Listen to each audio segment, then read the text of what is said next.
SOG જે અત્રેની જિલ્લાની SOG છે એના કર્મચારીઓને એવી બાતમી મળેલી કે વાયોરમાં જે અલ્ટ્રાટેક સિમેન્ટ કંપની છે એના અમુક ટ્રક ડ્રાઈવરો પાસે વાંધાજનક કે ડુપ્લિકેટ પ્રકારના લાયસન્સ છે. એટલે એ લોકોએ એ પ્રમાણે એની પાછળ વર્કઆઉટ કર્યું અને અમુક ડ્રાઈવરોને સંપર્ક કરીને એમને વિશ્વાસમાં લીધા અને પછી એમની પાસેથી જે લાયસન્સ ચેક કર્યા અને પછી એ લાયસન્સ એમને જે ડાઉટફુલ લાગ્યા ને એ લાયસન્સના આધારે એ લોકોએ આરટીઓમાં તપાસ કરાવડાવી.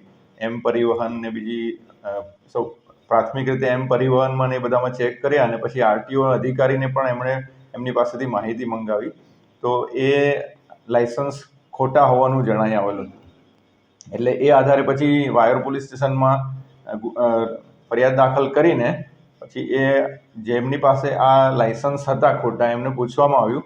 એટલે એમણે એક પિન્ટુ ઉર્ફે જીતેન્દ્ર નામના ઈસમનું નામ આપ્યું કે જે સોનગઢનો છે, એણે આ બનાવી આપેલા છે. એટલે પછી પિન્ટુ ઉર્ફે જીતેન્દ્રની ધરપકડ કરવામાં આવેલી છે અને હાલમાં એ રિમાન્ડ ઉપર છે. આરોપી પાસેથી કેટલા ડ્રાઇવિંગ લાયસન્સ ડુપ્લિકેટ મળ્યા છે અને કેટલા સમયથી આવા લાયસન્સ મળ્યા?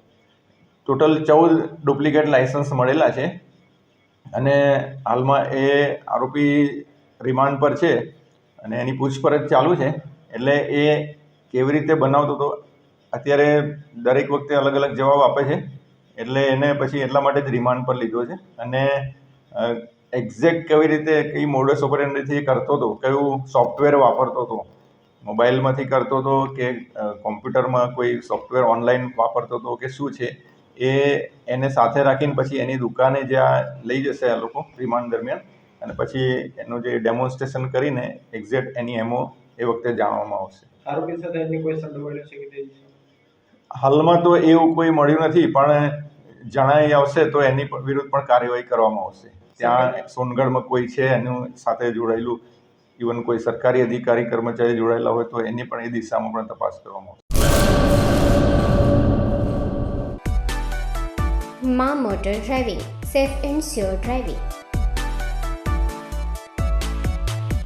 ડ્રાઇવિંગ એ શોખ સાથે આપની મોટી જવાબદારી પણ છે. અમારા ઇન્સ્ટ્રક્ટર દ્વારા સચોટ અને સરળ માર્ગદર્શન. આપની રોજની તાલીમની માહિતી મેળવીને શું અધુરાશ છે એના ઉપર પૂરું ફોકસ કરાય છે.